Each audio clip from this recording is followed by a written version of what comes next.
નમસ્કાર વિદ્યાર્થી મિત્રો, છેલ્લા પીરિયડમાં આપણે આદર્શ વાયુનો ખ્યાલ સમજ્યા હતા કે જે વાયુ તાપમાનના દરેક મૂલ્ય માટે અને દબાણના દરેક મૂલ્ય માટે આદર્શ વાયુ સમીકરણને અનુસરે એ વાયુને આદર્શ વાયુ કહેવાય. પણ હકીકતમાં કોઈ પણ વાયુ એવો છે નહીં. હકીકતમાં એવો કોઈ પણ વાયુ નથી જે તાપમાનના દરેક મૂલ્ય માટે અને દબાણના દરેક મૂલ્ય માટે આદર્શ વાયુ સમીકરણને અનુસરે.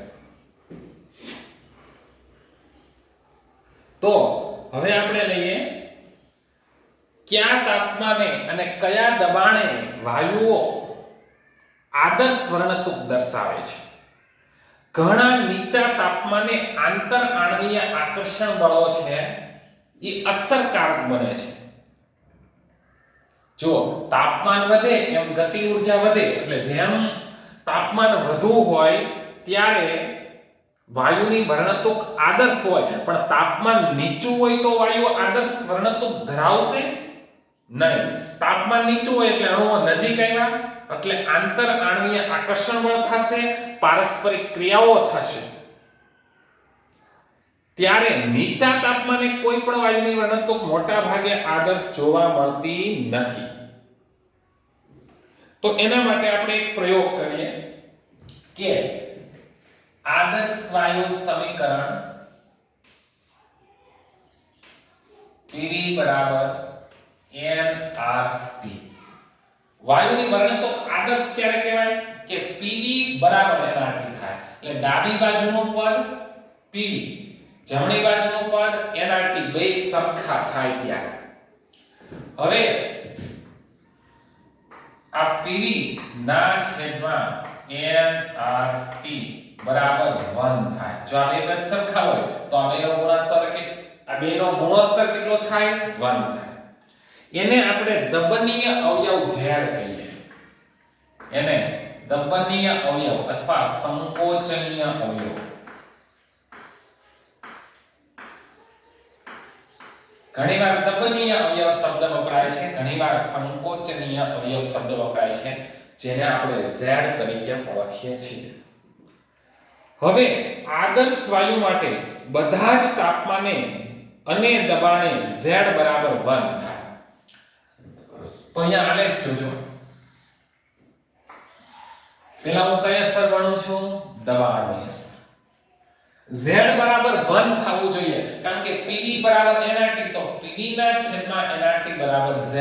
તો આદર્શ વાયુ માટે, કયા વાયુ માટે? આદર્શ વાયુ માટે શું લખી શકાય? Z બરાબર 1. Z બરાબર આપણે 1 કહીશું. તો જુઓ જે અહીંયા આ 1.0 કોના બરાબર? Z બરાબર. Z બરાબર 1 છે. હવે અહીંયા લઈએ ઉપર જઈએ તો 1.2, એનાથી ઉપર જાવ તો 1.4, એનાથી ઉપર જાવ તો 1.6, એનાથી ઉપર જાવ તો 1.8, એમ ક્રમશઃ વધતું જાય. એવી જ રીતે નીચે આવતા જાવ તો 0.8, નીચે આવો 0.6, નીચે આવો 0.4. જ્યારે દબનીય અવયવ Z નું મૂલ્ય 1 કરતા વધારે હોય તો એ આદર્શ વાયુની વર્ણતુકથી ધન વિચલન દર્શાવે છે. દબનીય અવયવ Z નું મૂલ્ય 1 કરતા ઓછું હોય તો આદર્શ વાયુની વર્ણતુકથી ઋણ વિચલન ધરાવે છે, એમ કહી શકાય. બરાબર. તો હવે જોઈએ આપણે જો હું તમને બે સવાલ પૂછું છું, કયા દબાણે વાયુની વર્ણતુક આદર્શ થાય? તો નીચા દબાણે, મધ્યમ દબાણે કે ઊંચા દબાણે? એ પ્રયોગ આપણે અહીં કરવાનો છે. કયા દબાણે વાયુની વર્ણતુક આદર્શ છે વિચારો તમે. તો જુઓ અહીંયા હાઇડ્રોજન વાયુ માટે નીચું દબાણ હતું ત્યારે દબનીય અવયવ Z નું મૂલ્ય 1 હતું.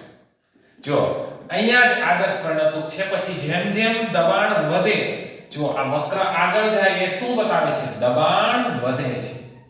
જેમ જેમ દબાણ વધે એમ Z નું મૂલ્ય 1 થી વધે છે એટલે હાઇડ્રોજન વાયુ માટે આદર્શ વર્ણતુકથી કેવું વિચલન ધરાવે છે ધન વિચલન ધરાવે છે નાઇટ્રોજન વાયુ જો નીચા દબાણે વર્ણતુક આદર્શ છે જો આટલો વક્ર આદર્શ વર્ણતુક પછી દબાણ વધારો તો ધન વિચલન થઈ ગયું કયા વાયુ માટે નાઇટ્રોજન વાયુ માટે પણ શરૂઆતમાં જ્યારે દબાણ ઓછું હતું જો સાંભળજો દબાણ ઓછું હતું ત્યારે નાઇટ્રોજન વાયુની વર્ણતુક આદર્શ હતી ત્રીજો પ્રયોગ કરીએ કયા વાયુ માટે લઈએ ઓક્સિજન વાયુ માટે લઈએ ઓક્સિજન વાયુ માટે લઈએ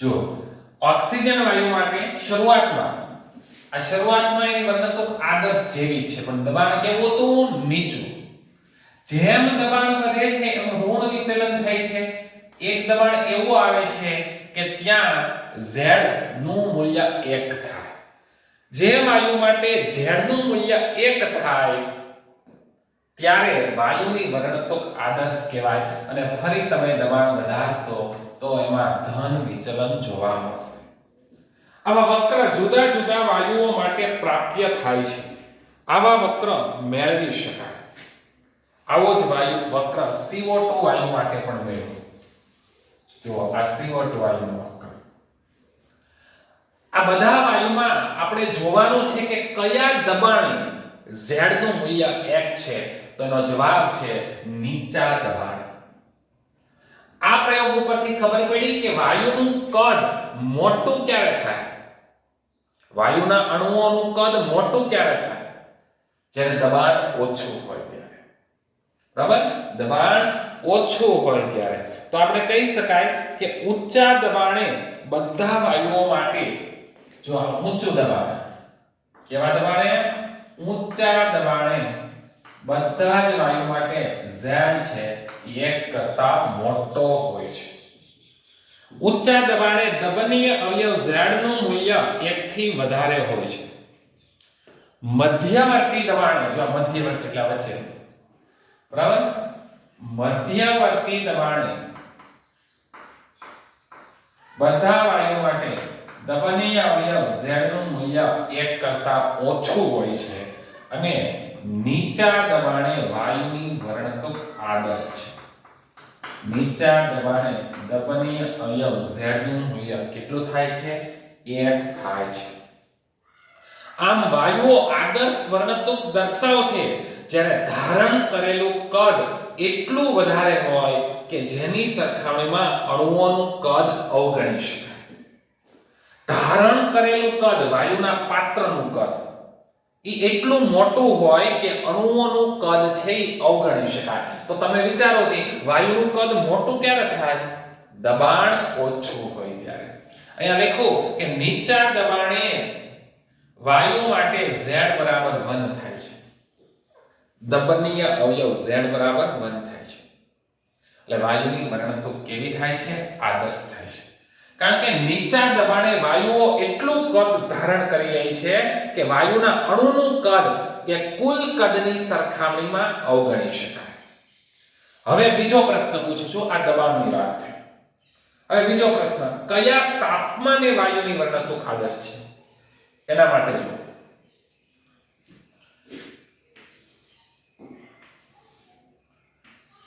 PV વિરુદ્ધ P નો આલેખ પ્રથમ વક્ર છે ત્યાં કોઈ T1 તાપમાને હું પ્રયોગ કરું છું T1 એ નીચું તાપમાન છે પછી આપણે ક્રમશઃ વધારતા જશું T1 તાપમાન કરતા T2 તાપમાન વધારે અને T2 કરતા T3 તાપમાન વધારે તો જો દબાણ વધારે હોય તોય ભલે મધ્યમ હોય તોય ભલે કે દબાણ ઓછું હોય તોય ભલે PV અચળ રહેવો જોઈએ તો જ બોયલના નિયમનું પાલન થાય છે એમ કહેવાય અને તો જ વાયુની વર્ણતુક આદર્શ છે એમ કહેવાય તો જુઓ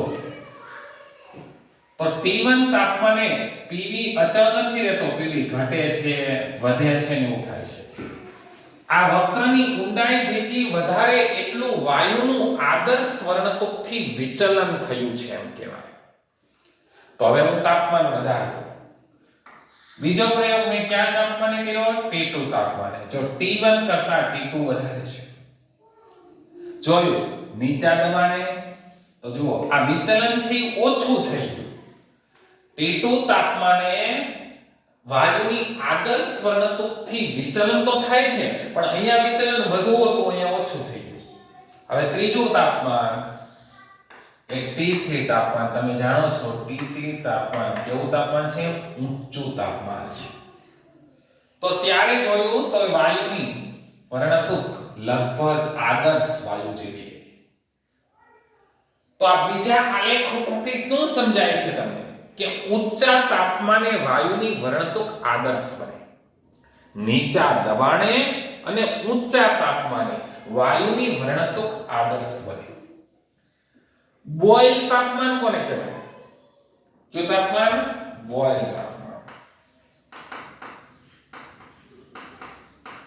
જે તાપમાને વાયુઓ બોઇલના નિયમને અનુસરે, જે તાપમાને ક્યાં વાયુઓ? વાસ્તવિક વાયુઓ, એટલે વાસ્તવમાં જે વાયુ છે વાસ્તવિક વાયુ બોઇલના નિયમને અનુસરે,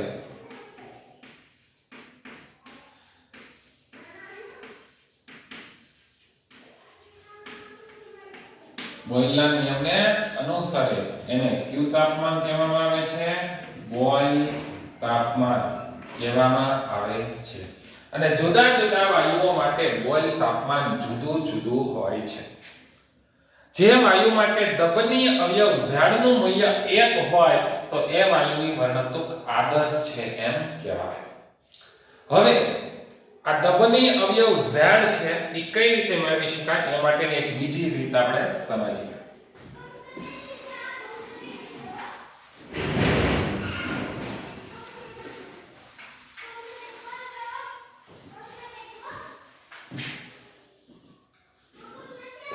હવે આ જે સમીકરણ છે દબનીય અવયવ Z બરાબર PV, પણ આ કદ છે કેવું કદ છે? વાસ્તવિક. PV ના છેદમાં nRT. અને હું સમીકરણ નંબર 1 કહું. હવે સમીકરણ નંબર 2 મારે લખવું છે આદર્શ કદ. જુઓ PV બરાબર nRT. આમાં V ને કરતા બનાવો તો P ક્યાં જાય? નીચે. પણ આ કેવું કદ? આદર્શ કદ. V આદર્શ બરાબર nRT ના છેદમાં V. અને સમીકરણ નંબર 2. હવે આ વાસ્તવિક કદ છે ને એ અંશમાં છે તો એને છેદના છેદમાં લખી શકાય.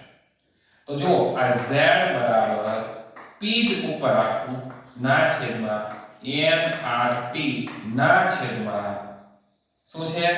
V વાસ્તવિક. છેદ અંશ છે છેદના છેદમાં મેં લખ્યું.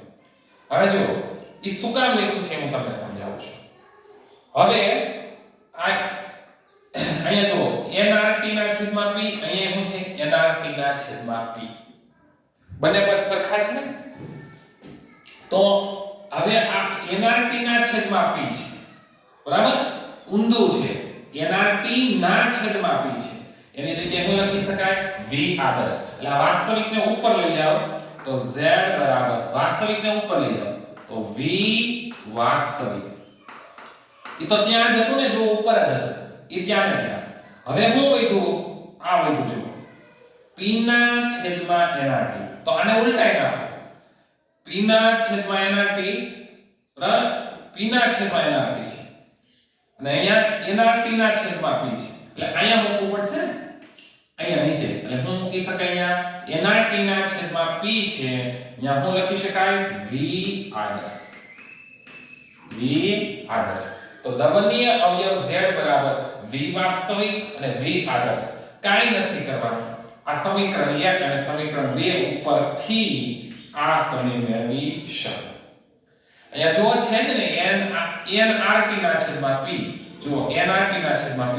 nRT ના છેદમાં P ની જગ્યાએ હું મૂકી ગયો V આદર્શ.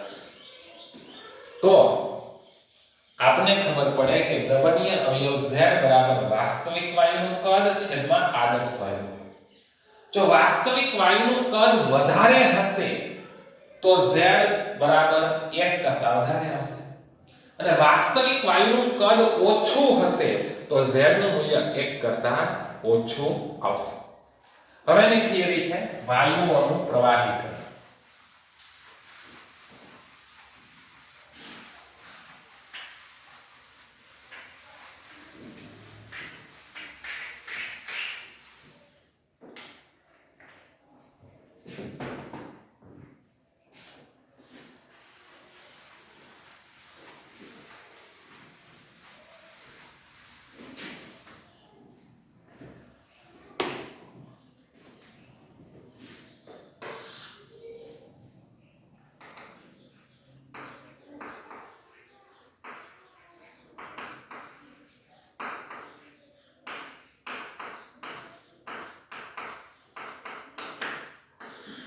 આ ખૂબ સરસ થિયરી છે લિક્વિફિકેશન ઓફ ગેસ. વાયુને હવે પ્રવાહી અવસ્થામાં રૂપાંતર પામવાનું છે. વિદ્યાર્થી મિત્રો, આ વાયુ અવસ્થા માટેની છેલ્લી થિયરી છે. હવે પછીના જે મુદ્દાઓ છે એ પ્રવાહી અવસ્થા વિશે. તો વાયુને પ્રવાહી અવસ્થામાં રૂપાંતર કરવો હોય તો મહત્તમ દબાણ અપાય. ધારો કે આ પાત્ર છે, એની અંદર આ વાયુના અણુઓ છે, એમાં મહત્તમ દબાણ આપો ઉપરથી, એટલે વાયુના અણુઓ એકબીજાથી નજીક આવશે. પણ જેવું દબાણ દૂર કરશો એટલે પાછો વાયુના અણુઓ છે પ્રવાહીમાં રૂપાંતર પામ્યા હતા એ છૂટા પડી જશે. તો કારણ કે એની ગતિ ઊર્જા હોય એને તમારે ઓછી કરવી પડે. ચલો ફરીવાર આ કઈ અવસ્થા છે દ્રવ્યની? વાયુ. મહત્તમ દબાણ આપો, વાયુના અણુઓ નજીક જશે, પ્રવાહીમાં રૂપાંતર પામશે. પણ જેવું દબાણ હટાવી લો એટલે તરત પાછા વાયુમાં રૂપાંતર પામે. આ તો પ્રવાહીમાં જ રહેવા જોઈએ. તો તમને સૂચશે શું કરવું જોઈએ? ખાલી દબાણ આપવાથી વાયુનું પ્રવાહીમાં રૂપાંતર નથી થતું, ભેગું ભેગું એની ગતિ ઊર્જાને પણ ઘટાડવી પડે. ગતિ ઊર્જા એટલે મૂવમેન્ટ. એ ઘટાડવા માટેનું તાપમાન ઘટાડવું પણ આવશ્યક છે. અમુક ન્યૂનતમ તાપમાને તો જવું જ પડે તમારે. ઊંચા તાપમાને વાયુનું પ્રવાહીકરણ ન થાય અને નીચા તાપમાને તો સૌ કોઈનું થાય. તો અહીંયા આપણે એક વ્યાખ્યા મેળવવાની થશે. એ વ્યાખ્યા છે ક્રાંતિક તાપમાન. ક્રાંતિક તાપમાન જેને આપણે TC વડે બતાવીએ છીએ, ક્રિટિકલ ટેમ્પરેચર. જે મહત્તમ તાપમાને વાયુનું પ્રવાહીકરણ થાય છે એ તાપમાનને જે તે વાયુનું ક્રાંતિક તાપમાન કહેવાય. પહેલા હું સરળ રીતે તમને સમજાવું. આપણે તાપમાન છે કેલ્વિનમાં લઈએ, બરાબર? ઓક્સિજન વાયુનું ક્રાંતિક તાપમાન 154.3 કેલ્વિન છે. ઓક્સિજન વાયુનું ક્રાંતિક તાપમાન 154.3 કેલ્વિન છે. પહેલા જુઓ, માનો કે આ ઓક્સિજન વાયુ લીધો છે, તાપમાન કેટલું છે? 500 કેલ્વિન તાપમાન, ઊંચું તાપમાન છે. મહત્તમ દબાણ આપ્યું, તમારાથી શક્ય એટલું દબાણ આપ્યું 500 કેલ્વિન તાપમાને. કયો વાયુનો નમૂનો લીધો? ઓક્સિજન વાયુ. મહત્તમ દબાણ આપ્યું, જેવું દબાણ હટાવો ઓક્સિજન પ્રવાહીમાંથી પાછો વાયુમાં આવ્યો છે, તો તાપમાન ઘટાડો. ચાલો 500 કેલ્વિન તાપમાને પ્રવાહીકરણ થતું નથી.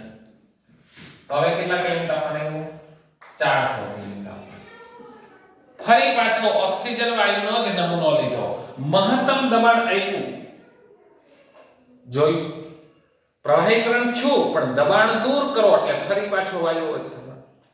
400 કેલ્વિન તાપમાને મહત્તમ દબાણ આપીને ઓક્સિજનનું પ્રવાહીકરણ કરી શકાતું નથી, તો હજુ તાપમાન ઘટાડો. 300 કેલ્વિન તાપમાન, મહત્તમ દબાણ આપ્યું, ઓક્સિજનનું પ્રવાહીકરણ કરવું છે આપણે, પણ થયું નહીં, હજી તાપમાન ઘટાડો. કેટલું થયું? 200 કેલ્વિન તાપમાન થયું. મહત્તમ દબાણ આપ્યું જો 200 કેલ્વિન તો માઈનસમાં આવી ગયા, સેલ્સિયસમાં માઈનસમાં આવી ગયા, 200 માંથી 273 બાદ કરો -73 ડિગ્રી સેલ્સિયસ. ખરેખર -73 ડિગ્રી સેલ્સિયસ તાપમાન મેળવવું ખૂબ મુશ્કેલ છે.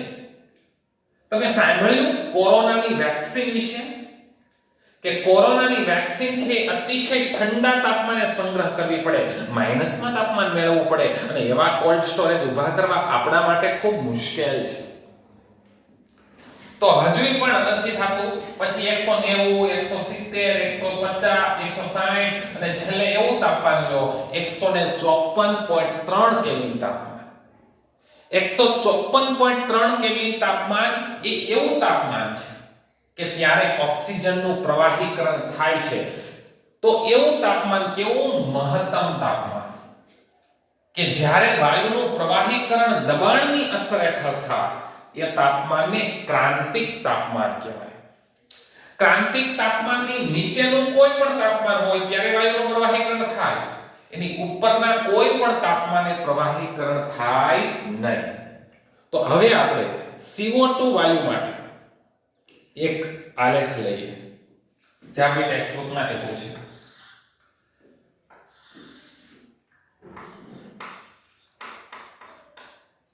દબાણ વિરુદ્ધ કદનો. દબાણ આપણે y અક્ષ ઉપર રાખીએ, અહીંયા કદ લઈએ, કદ વિરુદ્ધ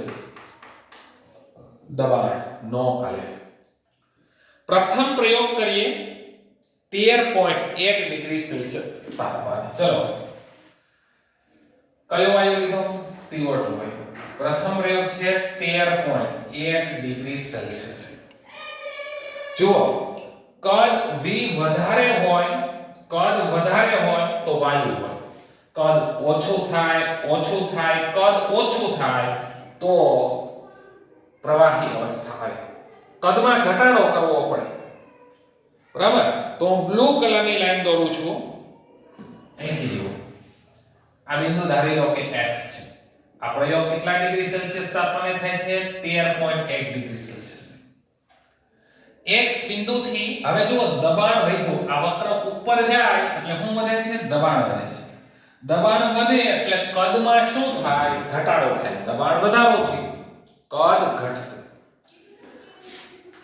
અહીંયા y બિંદુ એવું છે કે ત્યારે વાયુનું પ્રવાહીકરણ શરૂ થયું. જો y બિંદુ એ CO2 વાયુ, કયો વાયુ લીધો છે? Carbon dioxide. કેટલા સેલ્સિયસ તાપમાને પ્રયોગ આલે છે? 13.1 ડિગ્રી સેલ્સિયસ. જેવું પ્રવાહીકરણ થાય ને એટલે કદ ઘટી જાય. એટલે z બિંદુ સુધી જો કદમાં અચાનક ઘટાડો થયો, કારણ કે વાયુનું પ્રવાહીમાં રૂપાંતર થયું.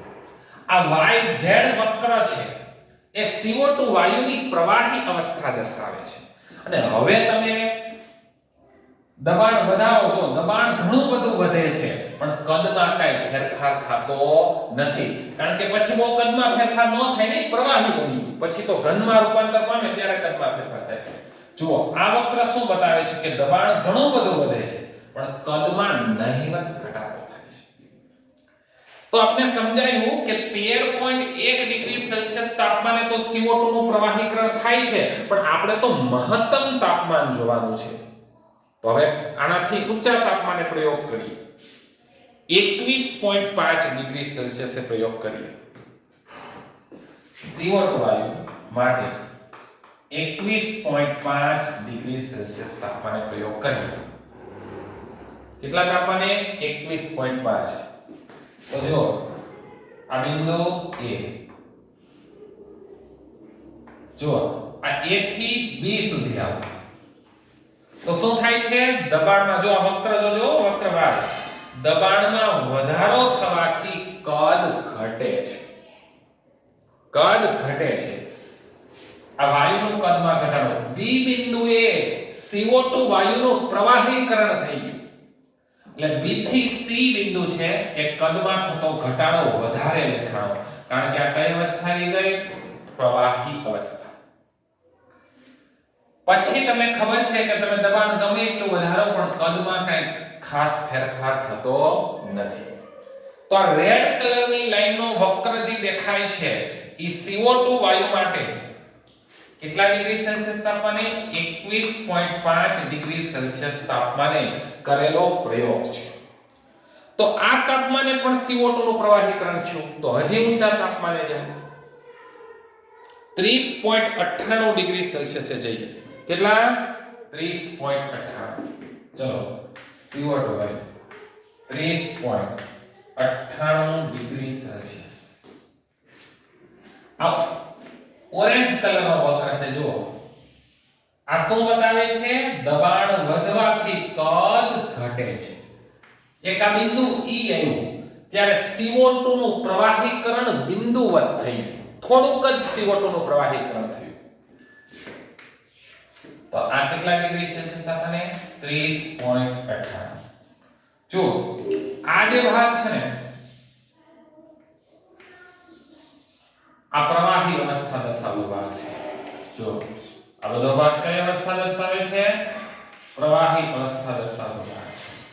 તો બિંદુ E આગળ CO2 નું પ્રવાહીકરણ થાય છે પણ થોડું એવું જ પ્રવાહીકરણ થયું. હવે આનાથી ઉપરનું તાપમાન જાઓ 31.1 ડિગ્રી સેલ્સિયસ. કેટલું તાપમાન? જો 31.1 ડિગ્રી સેલ્સિયસ તાપમાને CO2 નું પ્રવાહીકરણ થયું જ નહીં. 31.1 ડિગ્રી સેલ્સિયસ તાપમાને મહત્તમ દબાણ આપવા છતાં CO2 નું પ્રવાહીકરણ ન થયું. એટલે અહીંયા એવું સમજ્યા કે 30.98 ડિગ્રી સેલ્સિયસ એ એવું મહત્તમ તાપમાન છે કે જ્યારે CO2 નું પ્રવાહીકરણ થાય છે. તો એ CO2 વાયુનું ક્રાંતિક તાપમાન કહેવાય. CO2 વાયુનું ક્રાંતિક તાપમાન કહેવાય. એમાં 273 ઉમેરો એટલે કેલ્વિન માં ફેરવાઈ જાય. તો 304.10 304.10 જે તાપમાને મહત્તમ દબાણ આપીને વાયુનું પ્રવાહીકરણ કરી શકાય એ મહત્તમ તાપમાને જે તે વાયુનું ક્રાંતિક તાપમાન કહે છે. ઓકે, તો ક્રાંતિક તાપમાને જે પણ દબાણ આપવું પડે, જો આ બિંદુ E આગળ CO2 નું પ્રવાહીકરણ થાય છે. ઈ કયું તાપમાન છે? 30.98. તમે સમજ્યા કે CO2 નું ક્રાંતિક તાપમાન 304.10 કેલ્વિન, કેલ્વિનમાં બોલાય કે સેલ્સિયસમાં બોલો. પણ ક્રાંતિક તાપમાને જે દબાણ આપવું પડે એ દબાણને ક્રાંતિક દબાણ કહેવાય અને એને PC વડે બતાવાય. ક્રાંતિક દબાણ એને ઇંગ્લિશમાં કહેવાય ક્રિટિકલ પ્રેશર. ક્રાંતિક તાપમાને વાયુના પ્રવાહીકરણ માટે જે પણ મહત્તમ દબાણ આપવું પડે એ દબાણને ક્રાંતિક દબાણ કહેવાય. તો હવે ત્રીજી વ્યાખ્યા ક્રાંતિક કદ. તો ક્રાંતિક તાપમાને અને ક્રાંતિક દબાણે વાયુ જે કદ ધરાવતા હોય એ કદને ક્રાંતિક કદ કહેવાય અને એને VC વડે બતાવાય. ક્રિટિકલ વોલ્યુમ, જેને ગુજરાતીમાં ક્રાંતિક કદ તરીકે ઓળખીએ છીએ. ક્રાંતિક તાપમાને અને ક્રાંતિક દબાણે વાયુનો જથ્થો જે કદ ધરાવતો હોય એને ક્રાંતિક કદ તરીકે ઓળખીશું. હવે અહીં તમે સમજ્યા કે જે વાયુના આમાં મને કયો છે ઓક્સિજનનું પ્રવાહીકરણ કરવું સહેલું પડે કે CO2 નું પ્રવાહીકરણ કરવું સહેલું પડે? ક્યાં વાયુનું પ્રવાહીકરણ સહેલું છે? તો તમે કહેશો CO2. કારણ કે ઓક્સિજનનું ક્રાંતિક તાપમાન તો 154.3 કેલ્વિન છે. એ ખરેખર માઈનસમાં જવું પડે સેલ્સિયસમાં વિચારીએ તો. આ સેલ્સિયસમાં લખવા હોય એના ક્રાંતિક તાપમાન તો 273 બાદ કરી દેવાના કેલ્વિનમાં આપ્યા છે. તમારી ટેક્સ્ટ બુકમાં પાના નંબર 150 ઉપર કેટલાક પદાર્થોના ક્રાંતિક તાપમાન આપ્યા છે. એમાં જુઓ અમુક વાયુના ક્રાંતિક તાપમાન તો ખૂબ જ નીચા છે. તો ઈ વાયુનું પ્રવાહીકરણ કદાપી થઈ શકે નહીં. જે વાયુના ક્રાંતિક તાપમાન ઊંચા હોય એનું પ્રવાહીકરણ સહેલાઈથી થઈ શકે. જે વાયુના ક્રાંતિક તાપમાન ઊંચા હોય એ વાયુનું પ્રવાહીકરણ સહેલાઈથી થઈ શકે. તો અહીં ઓક્સિજનની સરખામણીમાં CO2 નું પ્રવાહીકરણ સહેલાઈથી થઈ શકશે. કોષ્ટક જોજો પાના નંબર 150 ઉપર, કોષ્ટક 5.4. હવે કોયડો લઈ લઈએ 5.5.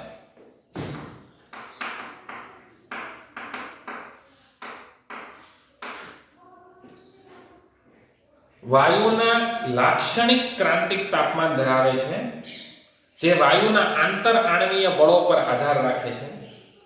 એમોનિયા અને કાર્બન ડાયોક્સાઇડ બે વાયુ આપું છું. એમોનિયા વાયુ અને કાર્બન ડાયોક્સાઇડ. કાર્બન ડાયોક્સાઇડ નું ક્રાંતિક તાપમાન તો આપણે જાણીએ છીએ 304.10 કેલ્વિન અને એમોનિયા વાયુનું છે 405.5 કેલ્વિન. હવે આ બે વાયુમાંથી બરાબર 500 કેલ્વિન તાપમાનથી પ્રયોગ શરૂ કરવાનો. આપણે શું મળી રહ્યો છે? કોયડો 5.5. 500 કેલ્વિન થી તાપમાન પ્રયોગ શરૂ કરીએ, પછી નીચે આવતા જઈએ તો કયા વાયુનું પ્રવાહીકરણ પહેલા થશે? 500 કેલ્વિન. પછી શું આવ્યું? 490, 480, 450, 420, 10, 405 આવ્યું પહેલા. તો પહેલા કયા વાયુનું પ્રવાહીકરણ થશે? એમોનિયાનું. એમોનિયાની સંજ્ઞા શું છે? NH3.